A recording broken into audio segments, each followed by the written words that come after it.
Good morning, ladies and gentlemen. Welcome back to the channel. If you're new here, my name's Lee Fry, and today's video is going to be a little bit different. We're going to be doing vlog style today, and today we're going to be talking about what, in my opinion, are the 3 best budget video cameras you can get under $1,000. So yeah, all 3 cameras I have used, so I have some experience with them, so I can actually have an objective opinion on them. So that's really the only stipulation of this.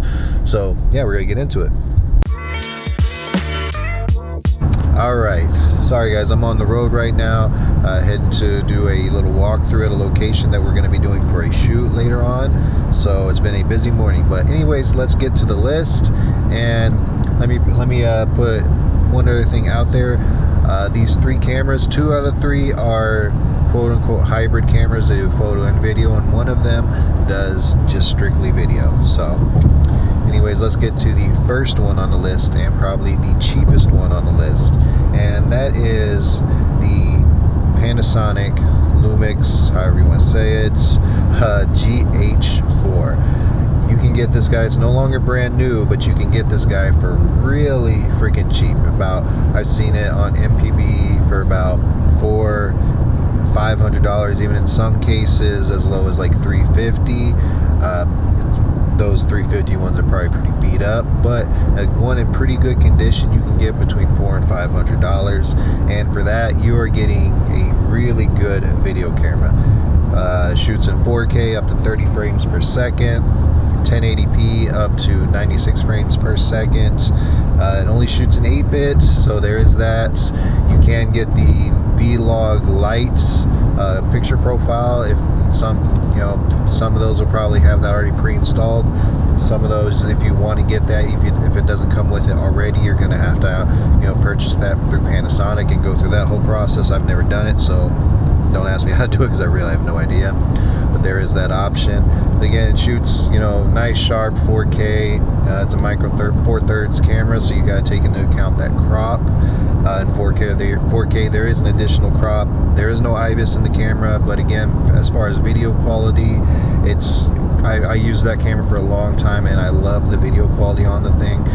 There's so many different assist functions, video assist. There's so many video assist functions in that camera. It has your waveforms. It has the focus peaking, the zebra lines, shutter angle, which this camera I'm showing right now, the FX30, does not have shutter angle.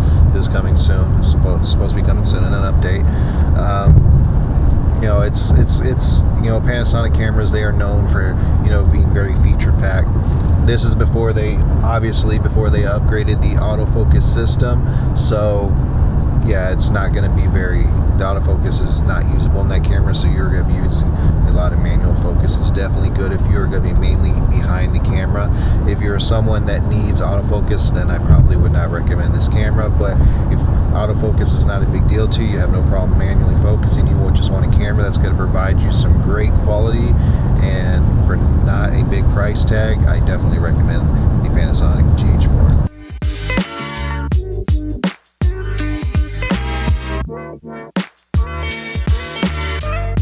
Alright, ladies and gentlemen, we just finished up the walkthrough, so now let's talk about camera number 2. It's going to be another Panasonic camera. It's going to be the Panasonic GH5. So a lot of the same features that qualify, or that not qualify, but that basically go with the GH4, you basically are increasing that. So you get 10-bit internal color, you get 4K 60, there's no crop in 4K, you can do DCI 4K, you can do has embodied image stabilization.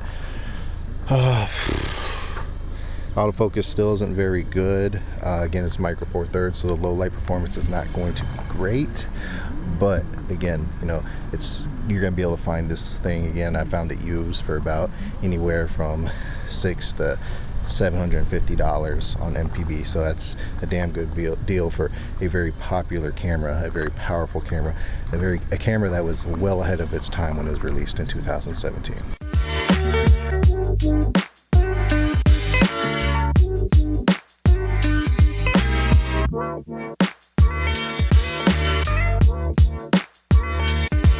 Alright guys, so getting a workout in right now, but The third and final budget camera that I think is one of the best video cameras you can get under $1,000 is, sorry, I'm catching my breath, the Canon C100. You can go Mark 1 or Mark 2. These are both cinema cameras. Got the cinema bodies, got all the, you know, controls, buttons on the outside, internal NDs, all the video functionality you could ever want or need. The differences between the Mark 1 and Mark 2. The Mark 2 has a flip out screen so you can see yourself. Mark 1 does not have that. You can also record in 60 frames per second with the Mark 2 versus the Mark 1 you cannot. And those are kind of the main differences. Otherwise, body style is pretty much exactly the same outside of the flip screen. Get the top panel with the XLR mounts. So the internal NDs, the internal NDs are, you know, you have everything basically exactly the same. So I loved my time when I had that camera. It's an amazing camera. For being 1080p, it's a Super 35 sensor, but very sharp, very good quality image. It's a 4K image downscale to 1080p. So again, it's, you know, going to be a little bit more sharper than, you know, basic 1080p. Only real drawback, shooting in only C-Log 1, which doesn't have the most dynamic range. It's 8-bit. There's no no way to record 10-bit on that camera, and the codecs are very low data rate codecs, so you're not going to have the flexibility to push and pull the colors as much as you would something like this, the FX30. So, but yeah, I definitely think if you're on a budget, that's probably one of the best video cameras I think you can get, because you're going to get all the cinema camera functionality out of it, and you're still going to get a really good image. And you can probably find these anywhere. I've seen it from anywhere from, you know, $600, $700, $800. Mark II is probably going to be about $1,000, maybe a little bit more, but still a real good bang for your buck. So anyways, guys, those are my 3 video cameras I think are great, but some of the best budget video cameras you can get under $1,000. Hope you guys enjoy this video. Hope you guys got some value out of it, and I'll see you guys next time I make a video.